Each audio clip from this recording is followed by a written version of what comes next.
É o seguinte, a codificação, lembra? Codificação, armazenamento e recuperação. Então a codificação é isso. Como é que um estímulo sensorial vira um traço neural? Perfeito. Isso aí, vamos lá, entrou pelo olho, subiu pelo fascículo, não vou ficar explicando, foi tal, distribuiu, levou para o córtex sensorial primário específico. Córtex sensorial primário, sei lá, da visão, por exemplo, você está lendo. Córtex visual primário. Aquele estímulo visual da página da leitura já virou um traço neural. Agora esse traço neural não pode se perder lá no meio, porque senão você perdeu o tempo, você não está formando a memória, não é isso?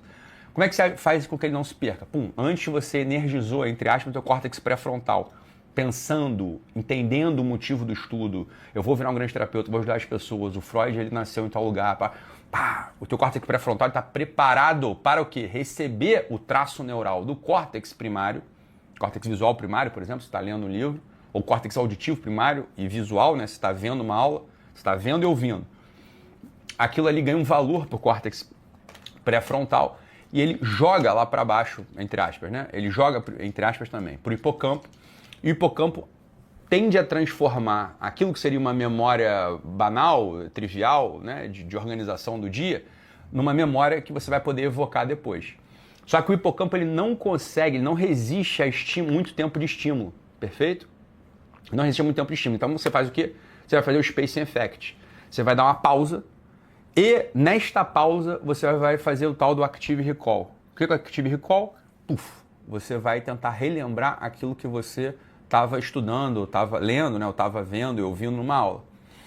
Assim se dá a formação de uma memória não é uma memória não é uma memória de enciclopédia, uma memória de lista telefônica que é inútil, né? No sentido que depois você vai ter que estruturar, não.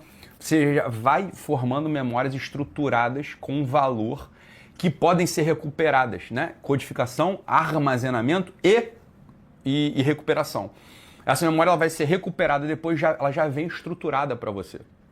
Perfeito? Quando você estiver numa situação onde você precisa falar sobre a psicanálise, você precisa usar algo que a psicanálise, você aprendeu sobre a psicanálise, se você fez esse processo, quando você precisar da memória, ela já vem estruturada para você aplicar a situação real.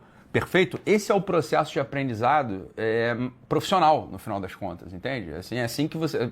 Eu sou um estudante, claro, sou um professor, né? Tem empresa, etc. Mas digo, eu sei estudar profissionalmente.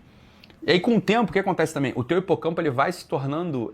você vai conseguindo aumentar o período de latência, ou seja, diminuir o período de latência do hipocampo, ou seja, você aumenta o tempo que ele consegue receber estímulos do córtex pré-frontal, né? Mas isso é com o tempo. Vamos lá, hoje, sei lá, eu consigo ficar 2 horas estudando, 2 horas e registrando tudo. Claro, mas é um processo de uma vida, é uma vida criando neuroplasticidade, criando conexões neurais para que, claro, o hipocampo, o córtex pré-frontal, para essa diabarada toda lá da cabeça, se torne mais, né, mais forte, vamos chamar assim, né? Igual a musculação, tem gente que é mais forte, tem gente que é mais fraco, mas se o mais fraco come direito, treina direito, etc., ele chega a ser forte um dia. E no meio disso tudo também, uma coisa que é fundamental, que eu estava falando isso outro dia, dormir. Dormir. O processo de fixação mesmo da memória no final do dia é onde a coisa acontece, né? Lá no tal do sono REM, que a coisa acaba se consolidando mesmo. Então é o seguinte, o jeito que fez isso tudo e não dormiu bem, perdeu tempo. Né? E também não vai fixar direito, não vai fixar de modo organizado, ou seja, o armazenamento ele não vai se dar do melhor modo, e depois a capacidade de recuperação não vem também. Então dormir é fundamental. Se você faz isso, por exemplo, o melhor, entre aspas, e idealmente o melhor jeito seria fazer isso tudo antes de dormir e dormir, sacou? E ali no processo do sono, a fixação, o armazenamento estruturado, ele acaba por terminar de modo mais ideal. Ok? Perfect? Perfeito? Acabaram-se as inscrições para certificação, perfeito? Eu vou abrir a lista de espera para a próxima turma nos stories agora, ok? Entre lá na lista de espera, já vão se preparando para a próxima turma, perfeito? Fique com Deus, um abraço e até segunda-feira, pessoal. Tchau, tchau.